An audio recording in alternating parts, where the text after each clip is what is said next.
Welcome everyone to today's Sustainable Packaging Summit interactive Zoom session, in which we'll be focusing on the topic of packaging adhesives and the role that they play in sustainability. I have to confess that I have a personal weakness for R&D people, and it's always a great pleasure for me to listen to their perspectives, and particularly of real innovation leaders across the industry on the kinds of challenges that they work upon, how they approach those challenges, and the possibilities that they see on the innovation horizon. So I'm delighted at and really looking forward to today's opportunity to speak with Benoît Pollacchi. He is Global R&D Director for Advanced Packaging at Bostik. Now, Bostik, as many of you will already know, has been a prominent and active player in the packaging value chain's transformation towards a circular economy. We've seen them playing a big role in a lot of the collaborative efforts across the sustainability and FMCG. Yeah, be really, therefore, interesting and crucial perspective on our wider sustainability coverage. As I've said a few times already, this is an interactive session, so please share your questions for Benoît through the Zoom chat, and he'll answer as many as we can get through at the end. So without further ado, I should hand over the floor to the person that you've really come to hear from. Benoît Pollacchi, welcome to today's session, and thank you very much for joining us. Yeah, thank you, Tim, for the great introduction. So could I ask maybe to just begin by getting a quick introduction from yourself? Can you tell us about your role and maybe a little bit about Bostik and what organization they are? Yeah, thank you, Tim. So hello, everyone. Happy to be here with you today for the session. So Benoît Pollacchi, I'm the Global R&D Director for Advanced Packaging. In fact, I'm chemist. I start with Bostik in '95, so it's already 26 years ago. And I start in R&D as an R&D role. In fact, during 12 years, I start in product development role in Europe during 5 years. And then I moved to a product development role in China during 1 year. So it was really a great experience in Asia in 2000. So it was a long time ago. China has changed. Then I moved to a technical support role during 5 years for industrial adhesive within Bostik. Then I decided to change from R&D. I was already very close to customer, and I would like to take the chance to be more in contact with a customer. And I take a sales position. So I was a European sales manager for tape and label. And after 5 years, I moved to a global marketing role, also in tape and label. In 2017, I moved back to R&D. And in 2020, when we reorganized, and I will mention a few words about the reorganization. In 2020, I take this global role as a global R&D director for advanced packaging. That's a bit my career at Bostik. Thank you very much. Could you tell us a little bit about Bostik itself and what the organization is focusing on when it comes to the packaging? Yeah. So if we talk about, let's say, I can't talk about Bostik if I don't talk about Arkema. Arkema, so we have been bought by Arkema it's already 5-6 years ago. Arkema is in the specialty material business. And they bought Bostik because the objective really was to have to be more in specialty business. Arkema is organized, as you can see here on the chart, with 4 different segments. The adhesive part that represents roughly 25% of the company. The coating solution, it's all more about water-based, about monomer acrylic, and advanced material. So advanced material is really specific polymer like a Kynar. It's one of the maybe the most well-known polymer within Arkema. So as you can see, Arkema has done a complete change and transformation, and now they are close to be more than 80% in specialty with the adhesive of Bostik. So Arkema, as you can see, roughly 8 billion euro company. When we talk about Bostik now, Bostik, it's a 2.1 billion euro company. We are 6,000 around the globe, and we have 4 global R&D center. And I will tell you more about the R&D center in the next slide. So where are we? We have, in fact, Bostik has 4 business units. Consumer and construction. So consumer and construction is more about DIY and product for the construction business. In the industrial adhesive, we have durable goods, which is all related automotive, electronic, aerospace, and so on. We have the non-woven, the hygiene part, which is related to all the adhesive for diapers, hygiene, fem care. And we have the advanced packaging. And with the advanced packaging, we are organized with 3 different markets, which is consumer goods and paper. It's all about cardboard, paper, packaging. And mostly we are there with the let's say the Kaizen range and the end of line adhesive. We have the tape and label activity. Tape and label is all related to PSA, pressure sensitive adhesives. And we have the flexible packaging. So it's all about film material, film lamination. Thank you, Benoît, for that overview. So as I've said, we're very keen to focus on R&D perspectives and the challenges they relate to today, and particularly, obviously, on the packaging implications and applications. So I'd like to ask you how Bostik is structured globally, and what's unique about it, particularly when we're considering the advanced packaging business unit. Yeah. Yes, as you mentioned, in fact, the R&D is organized globally, and that's what I already mentioned. And we can say that because we have also some asset globally. As you can see here, we have 4 global R&D centers that we call a Smart Technology Center. It's related also to the tag of Bostik, that was a smart adhesive. Really, not only adhesive, but also systems that bring function also in the adhesive. So we are organized with R&D centers that are managing different regions, but really a close cooperation with the different labs. So for Americas, we have a lab in Wauwatosa, Wisconsin. For Europe, we have 1 lab in Venette, it's north of Paris, in France. For APAC, we have 1 lab in Shanghai, and just recently acquired with Nita, we have a new Smart Technology Center in Japan, in Osaka. Mm-hmm. So as you can see, we really cover globally the world where we have needs of adhesive and support for our customer. As I mentioned, during the reorganization of R&D, we take different key decisions in that transformation. In fact, we decided to integrate the technical support to product development. In fact, in some organization, you can see it's quite split. Technical support are more linked to sales, and R&D is purely a product development.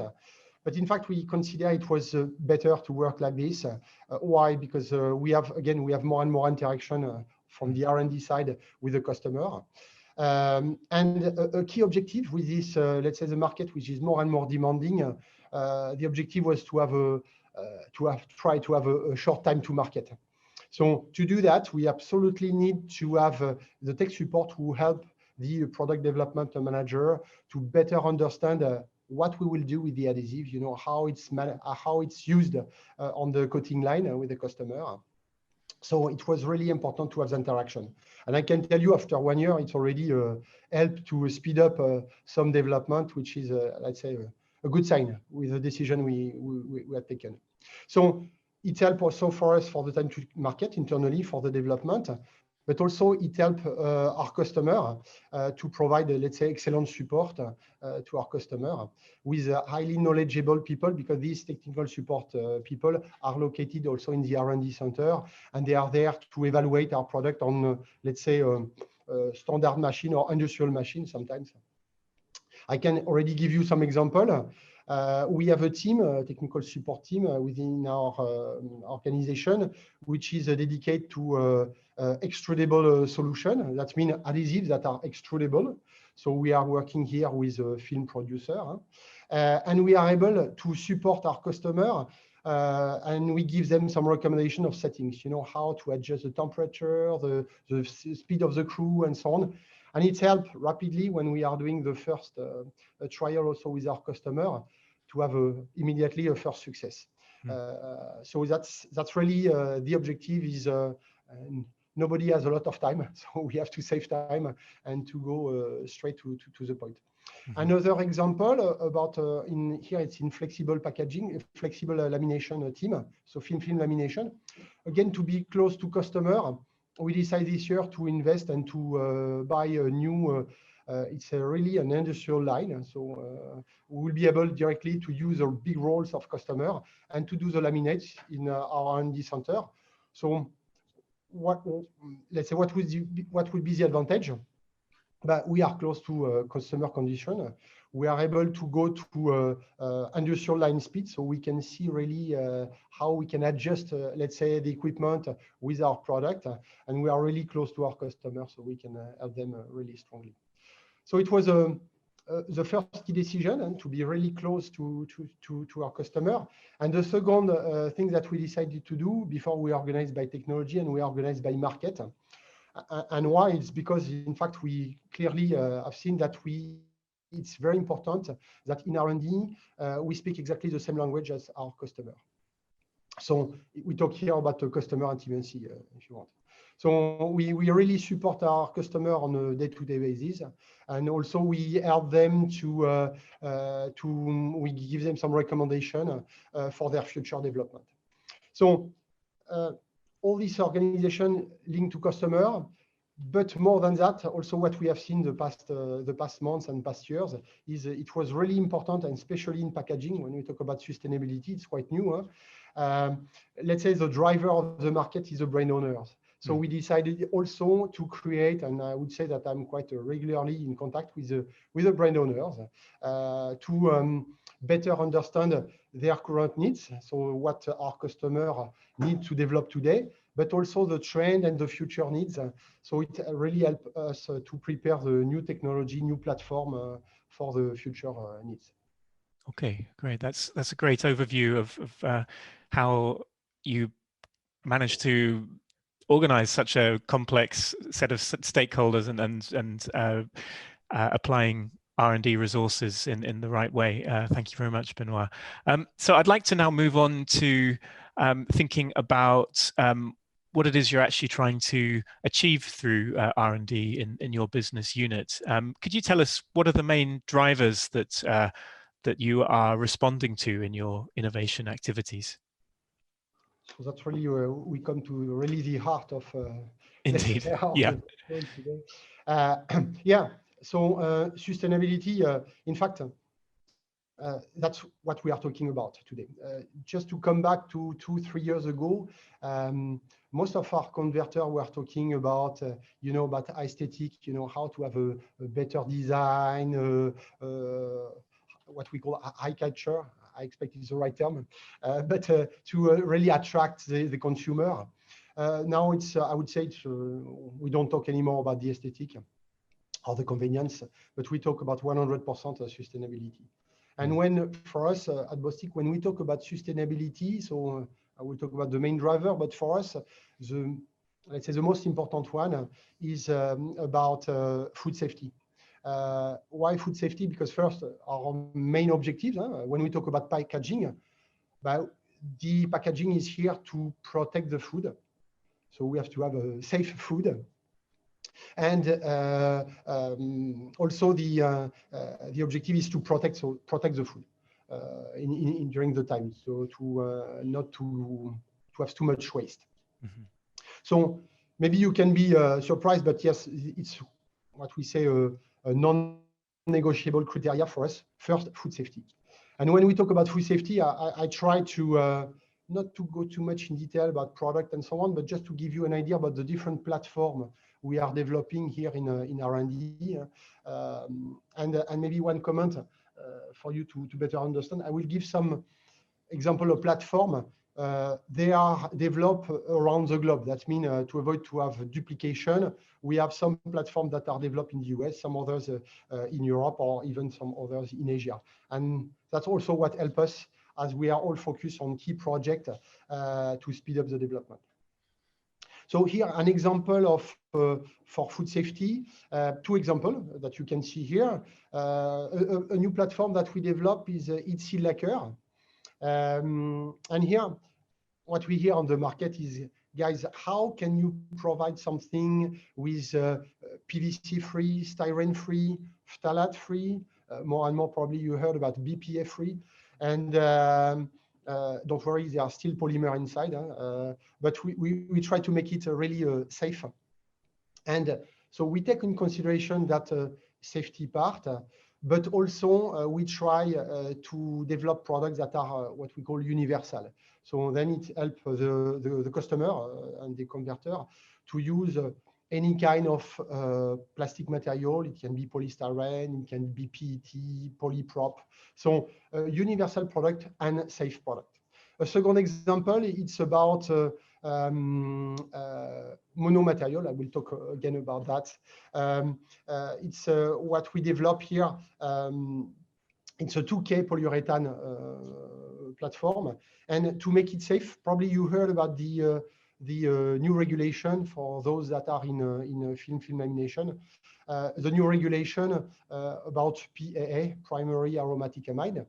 So you see the level of detection is lower and lower. And we decided to take really to be in advance compared to the requirement and to develop a platform PAA-free. So we develop a platform with aliphatic system. And with aliphatic system, it's good and it already exists for many years, but the big problem is it's very slow curing. So, our converter can accept to have this big gap. So we develop that system, this aliphatic system, with a very fast cure like the aromatic ones. So then that's, it was a strong demand on the market. Let's say we get that platform and it's, I would say it's very well received. So we talk about food safety, but most of the people, maybe when we talk about sustainability, can think about first circular economy, and that's also really a key driver, which is changing a lot the way we are developing our product, and that's what I will talk about also during this speech. So circular economy for us, it's about mechanical recycling, it's about chemical recycling, debonding. And here again, I will give you two examples. I try to be very concrete, that to say it's not only platform things, but we have really specific solutions that can already answer to the market needs. So here two examples with different segments. For the tape and label, for example, we have the new platform. We developed the wash-off system, wash-off label. It's very important, and we have now a lot of requests for all kinds of bottles. So it can be glass bottle, it can be PET bottle, HDPE bottle. And if we really want to close the loop and to reuse the flakes of the bottle to be re-extruded in bottle, really close the loop. And that's what I would say everybody should try to do, to give a second life of the material. We need to eliminate, let's say, the pollution, which is considered to be or the adhesive or the ink. Sometimes if we have, let's say, transparent PET or white HDPE, if you have some inks, it's difficult. So we need to remove the label. So how to stick to a bottle, to have a good property of adhesion, and to remove it. And that's what we have done. We see on the market many solutions with acrylic to get some systems that are soluble. And we try to do something more. To say, okay, we want to debond, but not to pollute the bath when you have to wash off the label. And that we have done with hot melt PSA. So it's, again, something specific, it's unique, and we have patent on that. Another example of circular economy is what I was mentioning previously. It's you have more and more some monomaterial packaging. And here it's about the PE, for example, the PE stream. We are the first to get the Recycla certification. It's a 2K PU platform, and we are compatible with the PE stream. So I won't go too much in detail because I have other things to share with you about the driver. So we talk about food safety. We talk about circular economy.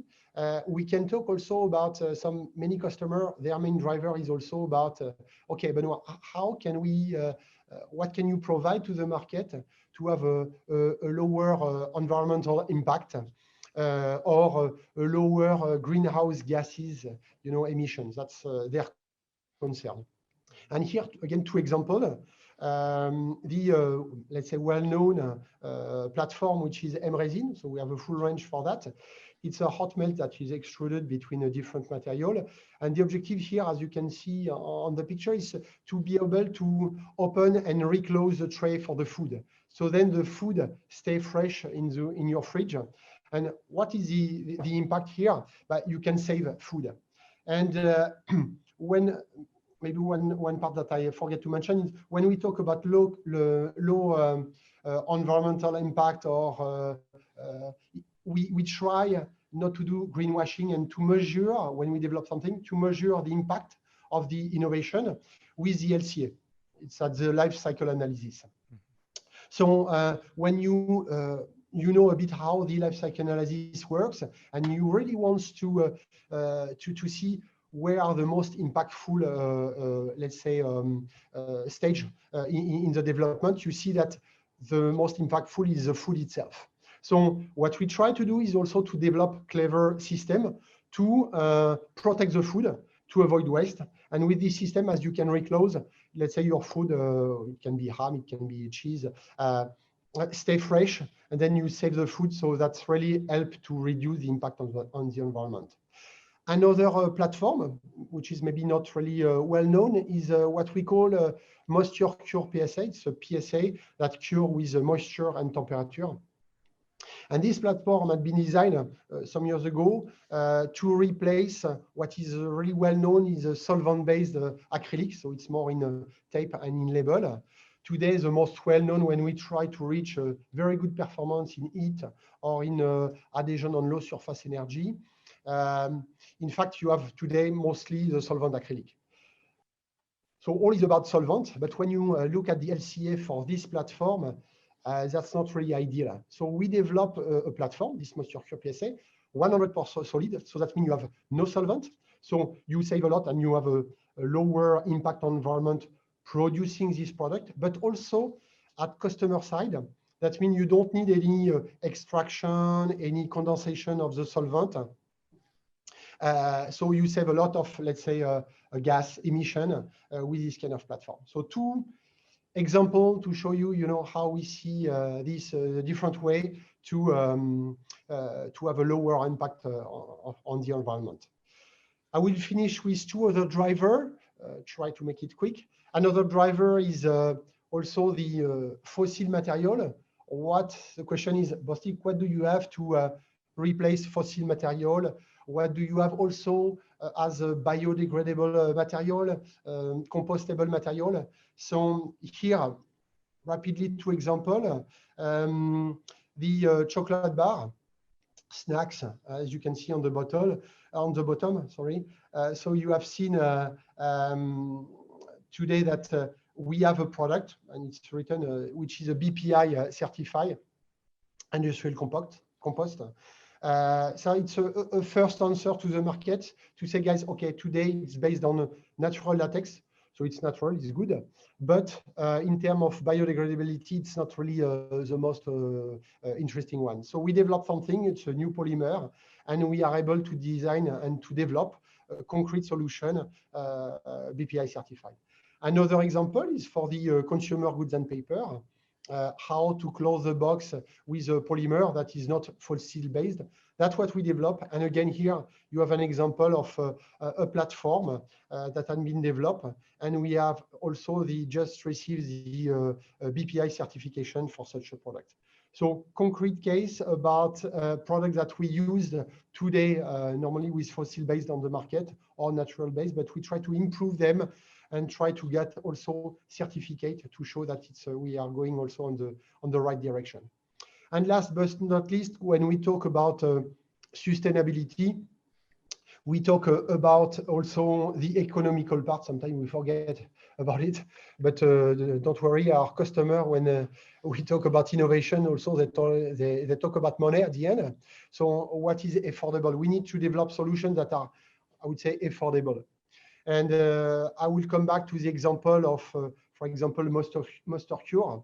That's a technology that is a bit more expensive, but the approach we had is, I like to use the term cost in use. In fact, it's not only the cost of the product. If we want to do innovation, that's what I think what we should develop is not only the cost of the adhesive, but the cost of the adhesive and the transformation itself.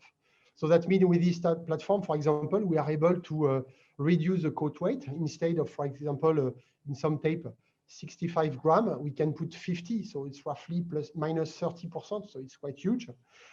So you reduce the quantity of adhesive with the same performance at the end. And after we take in consideration for the customer, we are able to evaluate, to calculate that. So we have some tools to do that. It will cost more for the less for the customer. Why? Because it can go with a faster line speed, no evaporation of solvent, and so on. So at the end, when you look at the total cost, but it's let's say the same cost for the customer, and that's what is very important at the end, to have innovation, but that also are accessible for our customer.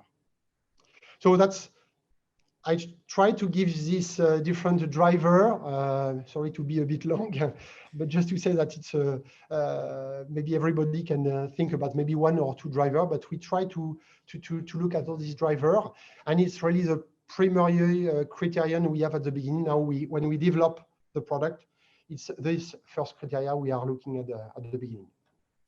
Thank you, Benoît. It was a long answer, but I found it really fascinating to have that sense of the spectrum of different dimensions of sustainability requirements on packaging, and to hear in such detail the ways in which adhesives are impacted and can impact and contribute to all of those sustainability objectives. So thank you very much for that.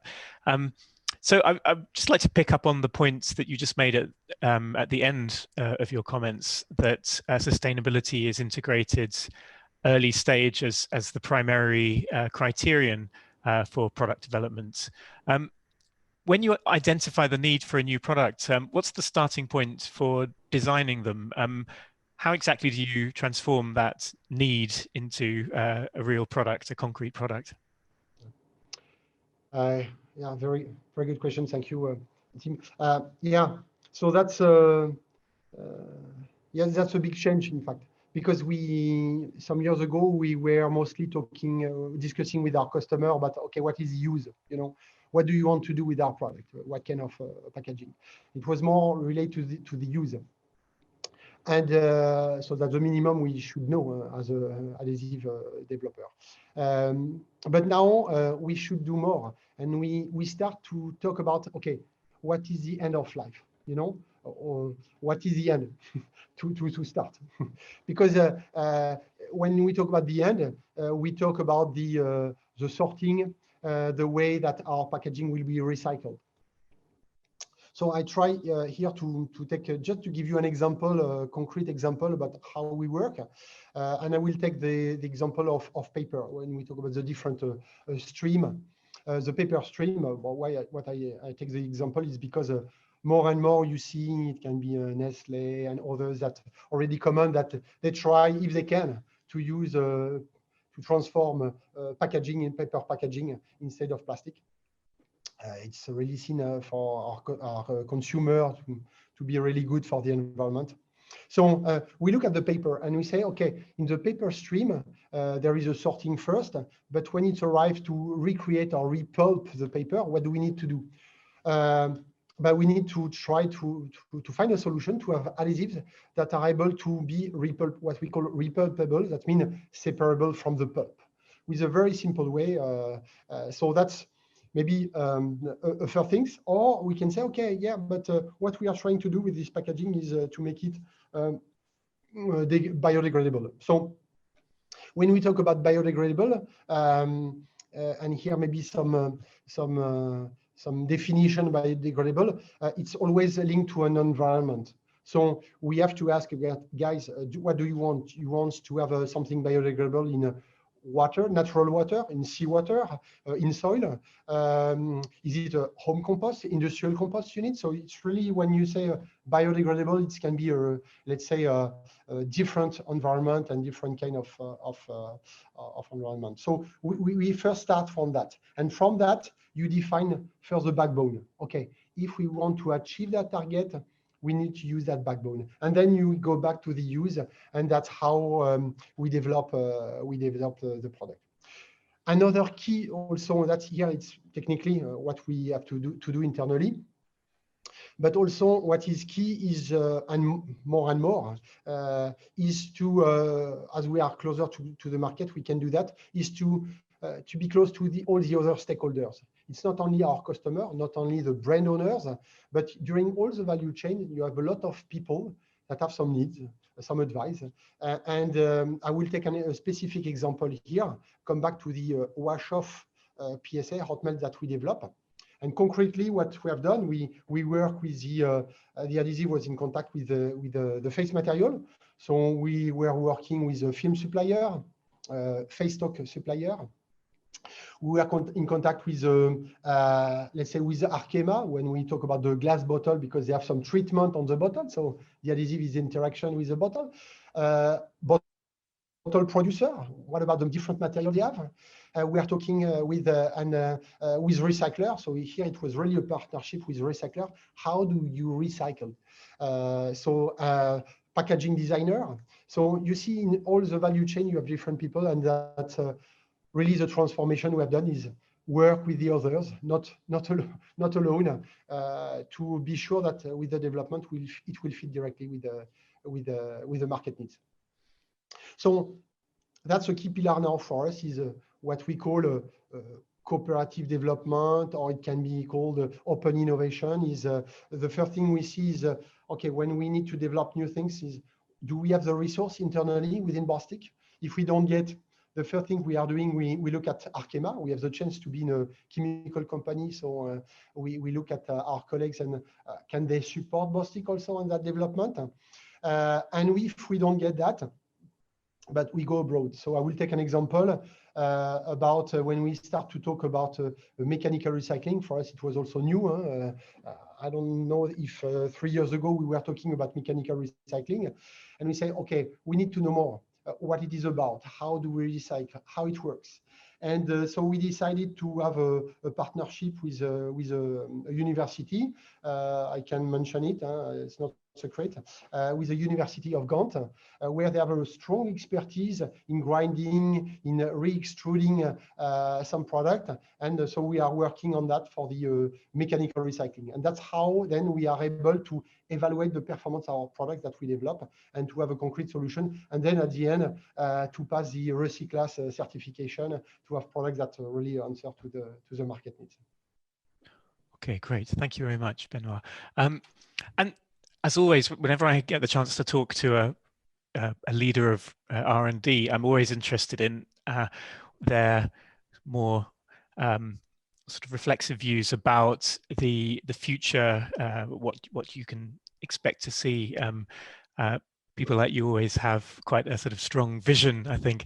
So I'd really like to ask you to get out your crystal ball and tell us what you envisage in the future for adhesive solutions in packaging in particular. What's your sense of the future challenges that are coming up for you as R&D Director?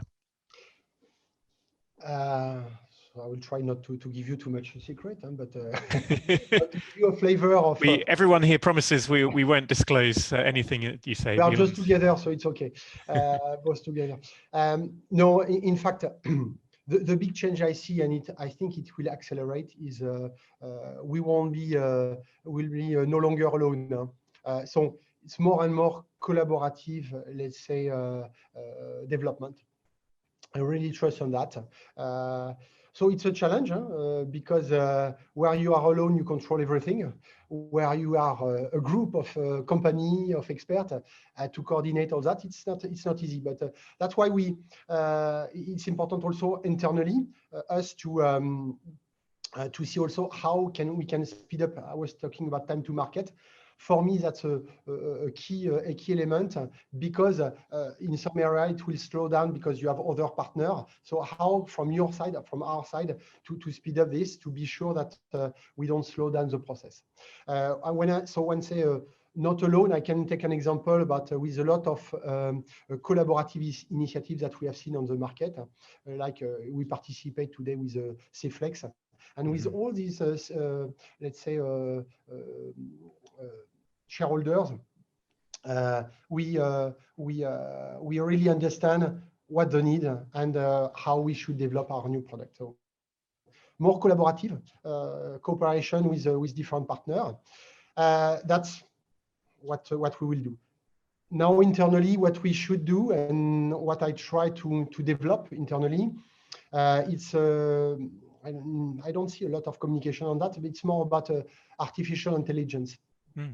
So what does that mean? Artificial intelligence is just to use all what we are doing internally in R&D, all the evaluation we are doing to gather this information, not to use it once, but to compile all this data and to have a cumulative data, and at the end to have a great experience.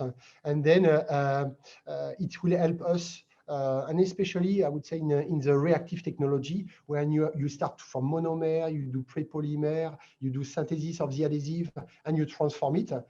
With this kind of process, immediately you can do the link between the property you are looking for and the monomer at the beginning of the chain. So then it's you speed up the chain, and you can today we have the for example design of experiment for the simple things. It will be a new step in R&D to help us to target let's say to get the right product at the end. And a third element that I just mentioned is what that will impact also R&D, and we will use it more and more, is about the impact of environment. And today we are using more and more the LC analysis and all the data also that we collect. Just to say that Bostik start to work on the LCA, I would say 15 years ago. It's something that we know pretty well also because it was required mostly for the DIY on the construction. So if you want to deliver a product to the market, you need absolutely also to deliver some data for that. So for the industrial application, it's arrived later on, but we already had the approach. And that's why now I think in the future we will sell our new solution, because to avoid any grease washing, you need to deliver something and to show how you evaluate that your product is better for the environment. So it's also new tools that we will use and will integrate in R&D. Thank you very much, Benoît. So we're about to reach that point in the meeting where we hand over control of the agenda to our audience. And I'd just like to remind the audience that you can share questions for Benoît through the Zoom chat. We've already had several really good ones coming in, but we may have time for a few more, so don't be shy. But just before I do so, Benoît, thank you very much for all of the comments that you've shared. Is there anything you'd like to, any words you'd like to leave us with in conclusion? Anything you'd like to leave us as a parting thought? Yeah, thank you, Tim, for the good question. Yeah, if we can if you want, let's say to remind a few things about the message we would like to share with you, it's all about. Yeah, Bostik is really a global company, global not only as a world, but in business, in R&D, in marketing, and we are there to be close to you, to help our global customer to evolve and to develop new solutions around the globe.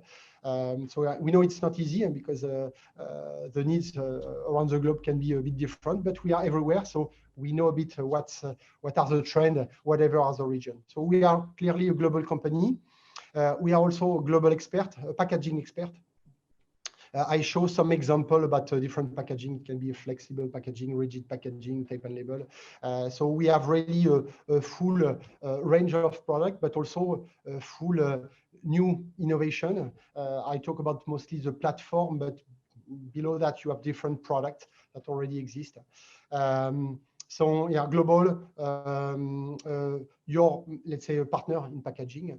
And what I try also to explain is, again, never alone. That means we are here to do a partnership. We like to do partnership with our customer, but also with brand owners, any partner that would be interesting to develop new solutions. So when we consider it's valuable also for the market, there is really a market behind that. But we are really open here to do a partnership. So don't hesitate to go to Bostik and discuss about future cooperation together. Thank you very much, Benoît. All right, well, let's use the rest of the time we have available to give the audience a chance to ask questions. In fact, we've got one question which touches on what you've just been talking about, partnership and specifically the brand owners. So the question is as follows: if Bostik approaches the brands directly, how do they involve the converter? Because actually, when you're talking to brand owners, of course, you're talking to your customer's customer. Could you give us an insight into how that relationship works? Is it a three-way conversation? Do you have to be cautious about not upsetting your customers that you're going directly to their customers? Yeah, it can be the challenge. That's why we don't want to upset our customer, but in the meantime we need to know what is the need at the end and to understand the trend. So that's why it's I think it's our objective to we need to be in contact with the real needs. So maybe I can give you some example of I get in mind two examples that we have here. It's two examples of flexible packaging. And partnership we already have and we are involved in. It's a project that is called Truth. And what we try to do here, we try to develop a mono-material packaging. And clearly here, yes, we are with brand owners, with Puratos, but also we are with converters. So that's not necessarily 3 ways, but 4 ways, 5 ways. When in the value chain, what are the key people that needs to help us developing a system? Because you can, it's come from the brand owners that wants to design a product, packaging. For example, here it was a mono-material packaging, but at the end, if we develop a solution but we are not able to convert it, it will be difficult to have a good solution. So in this project, in fact, we would like to be sure that we have the different key players. And clearly here we are with Amcor, with Eastman, Bostik and Puratos. So that's really a multi-company partnership. And otherwise, I can share, which is let's say more challenging, because now we are in this Preserve project. It's a project that we are involved in. It's a European project. And Europe is pushing us to develop packaging that are biosource based, material. And here, so biosource, you need to have for sure the producer of biosource material, the converter, the adhesive supplier. We are in that chain, and also companies that are able to evaluate how does this packaging at the end will degrade. So does this packaging is good for biodegradation? So when you look at all the requirements, we have altogether, we are roughly 24 companies. So that's when I was mentioning it's a challenge. Yes, it's a challenge, but it's really a way to, at the end, develop a concrete solution to the market. So we go with the brand owners, and here Bostik were there to say, okay, we have brand owners that are very interesting to come in, and we invite them to that project. And now they are part of the project. They are very happy, and they say, look, you have all this consortium to help you to develop that. So we work with the brand owners. We have the contact, but we help them, and we say, let's come to, let's say, a broader audience because at the end what you want is to have a solution. So, and that was the except. So never alone. I don't want it to, it's a key message, but no, we can't do it only with brand owners. It's also with converters. Yeah. I would add that just as an observation, I think some of these kinds of dialogues across the value chain are less awkward than they were a few years ago when you have the emergence of these big value chain collaborations and witnessing, for example, in C-Flex, the value that comes from having organizations at the nearer the start of the value chain, talking directly to brand owners. I think it's become clearer to everyone that there's value to all of the different links in the chain from that kind of collaboration. Okay, let's go to the next question. What do you see as the main technical hurdles and challenges for the redesign of flexible packaging from multi-materials to monomaterials to allow recycling?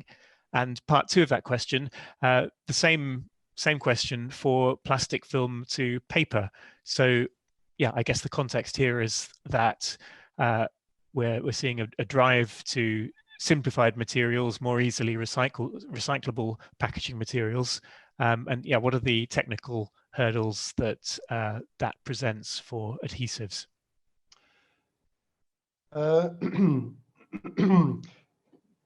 In fact, if I will get your point, is the challenge we get is we have to redesign completely all the material. Before, when you look at this story, we had, let's say, I remember when I start in the adhesive, we talk about primary barrier. So the packaging was more about glass, a can, it's really aluminum barrier, it's primary barrier. We move after to a multi-material with different layers. And now we move back to mono material. And yeah, the challenge is why we used in the past multi-material is to bring a barrier.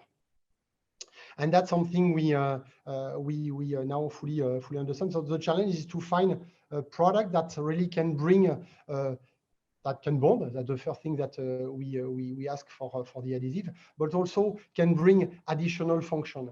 And here we talk about, let's say, a functional barrier. That's a bit the challenge. So we start to work on different projects. So I can't tell more because we have, again, many partnership. It's about GDA, NDA that we have some companies, so I won't be able to mention that. But that's really what we are doing at the moment, is developing this kind of system to bring our barrier, like when you are in film lamination, you want to have a good OTR, well, that means oxygen transition rate, a low value to protect the food, to avoid to have oxidation and so on. So it becomes more and more challenging for the adhesive also, and to say we have, let's say, simple film and we need to add a new function or new coatings. So that's what we see more and more in the market, and Bostik is also a part of that challenge and what we are working on for the moment. So I don't know if I answer to that well to that question, but that's a bit what we are doing today also in this transformation. Thank you, Benoît. Well, from my point of view, you did, yeah.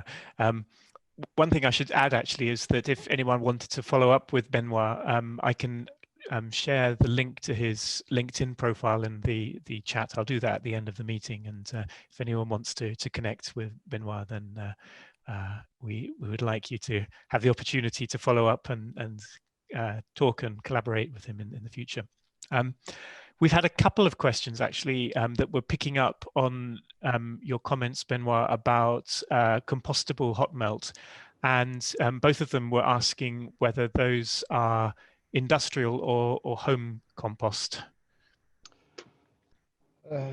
Yeah, so the different example that I propose is today with the BPA certification is industrial compost. But clearly, home compost is it's a challenge because here you lose, let's say, 30 degrees in decomposition. So to have a decomposition at I think it's 53, 54 degrees C, something like this, to 20, 30 degrees C, it's really a big challenge. And you see that you have some polymers that are industrial compost, but they are not home compost. So Today we are at that level, and we start to sell this product. So commercially, we have some products that are already certified industrial compost, but we are working and we are in development for the home compost. But that's really a challenge. I can give you an example of clear home compost challenge is on the tape and label, for example. The regulation will change, and for the label, for the fruit label, now it's if you are not home compost certified, let's say you are not able to supply this label for the fruit. So that's a challenge. Everybody is looking at that. Bostik also. So we have some programs, some development, and that's let's say the next step here for our let's say future development and future commercial offer is industrial compost. And more than that is after it's the ideal world, let's say the Graal is to have something which is biodegradable in a marine condition. You know, for example, I was mentioning about the snacks, the chocolate bar, and so on. You know, it's really small packaging. So you have few of that kind of packaging that are collected. So it's important to, in the future, even if I think the brand owner won't argue that it's good, you can put that waste on the nature. No, never. But you are sure that in a 1 year time, you won't see this packaging anymore. Because just remember that everything comes from the plastic ban. And so that's the ultimate goal, that's this goal. And we already, it's a more long-term development, long-term partnership, because here we have to design a specific polymer. And maybe one comment on that is we see a lot of polymer, a lot of new polymer coming on the market, a lot of biosource polymer that can be also biodegradable, whatever is the environment. But the most part of the development are done for the plastic, you know, for that this packaging, because it's a huge volume. Now, when we talk about the adhesive, it's really a small niches. We don't have exactly the same characteristic, neither in terms of characteristics. So what is designing today is not necessarily good for the adhesive. So that's why we have to develop also our new system, and that's why it's a bit more complex. Thank you. So here's another question. You mentioned moisture cure as a new technology. Are there any other new technologies in adhesives that Bostik is exploring today? Yeah, I mentioned moisture cure because it's really an innovative one on the chemistry itself, but also on the process, the way we handle the product. So it's we are a bit of, yeah, I would say we are proud to develop that because it's now close to 15 patents on that technology. But after there are all other technology where Bostik was not there, and I try to each time to show you some example where, okay, Bostik is not there. We see that there is a market we want to enter in, but we don't want to do a Me Too product. So a platform where Bostik was not there is, for example, the UV PSA. It's well known now on the market for say many decades, and we heard from the market that there was a need here because we saw some limitation with the existing system. So we say, okay, why not to develop something which is better, so better in terms of adhesion, and specifically maybe the weakness of such a technology is to have good adhesion on low surface energy, you know, the PE, the PP. So usually when you have something which is fully cured, it's good for the heat resistance, but not very good for adhesion on low surface energy. And in fact, we develop a system, a platform that combine both. And that's something that we are, let's say, not already commercial, but we are close to the commercialization. And we are, let's say, very optimistic for the future of that. So that's also another platform that Bostik started to develop. And it's Bostik, and just to say frankly, it's something where Arkema is helping us a lot, because UV, generally speaking, is a very good technique to cure any kind of polymer. We use that also in the 3D printing and so on. So it's Arkema get really a very good expertise here and help us developing such a platform. Okay, that's interesting to know about those synergies. I think we've got time for probably one question before our time is up. I'll choose the following one. Climate change is just as important as recycling. Is Bostik also developing products that are helping reduce CO2 emissions? Yes, I try to. I try just to give you an example of a product that just try to use concrete example. Yeah, I was mentioning previously about a 2K polyurethane that we develop for retort, with aliphatic system. And clearly, already there are, as I mentioned, there was some products that were existing on the market. They say it's good, but to have for example, for retort, for baby food and so on, they have to use such a product with this specific food certification. The problem was that to cure this system, you need to put that in an oven and to cure it a long time. So it's between, let's say, 1 week to 10 days at 40 degrees an oven. So it's a lot of energy. You create CO2. And that's why also we say, okay, if we are able to reduce and to eliminate all these steps, and each time it's the way we think with the LCA approach, if you can eliminate a loop, it's really a saving of CO2. For example, the most circular with elimination of solvent. So 100% solid, so you don't need this loop, so you reduce the CO2. And here, with this 2K polyurethane, aliphatic, but we make it cure very fast. So in 2 days, it's cured, like the aromatic system. And so you save a lot of energy at the end. And also, the plus is your customer have a lot of flexibility, can deliver his customer after 2 days because it's fully cured. So a lot of advantage. That's what we try to bring. A good adhesive, but a plus also for the environment or our customer. That's what we call this smart adhesive at the end. Thank you, Benoît. And I'm afraid that's all we have time for. Thank you, everyone who's joined us today to engage with this session. And a special thank you, of course, to Benoît Pollacchi for sharing your knowledge today. Just a few final things to remind you about. In case you arrived halfway through today's meeting, in fact, a couple of people arrived about 2 minutes before the end of the meeting today, we will be uploading the edited recording of the whole event on our Sustainable Packaging Summit platform. So you can view that along with other past summit sessions on demand. That should be appearing sometime next week for you to watch.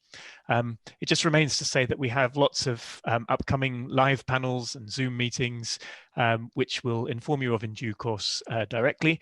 And we'll be sharing more and more content, including videos and podcasts on the event platform over the coming weeks. For now, thank you very much for coming. And thanks again to Benoît. And thank you, Tim. And thanks for the audience. Okay, have a great day, everyone. Goodbye. Bye-bye.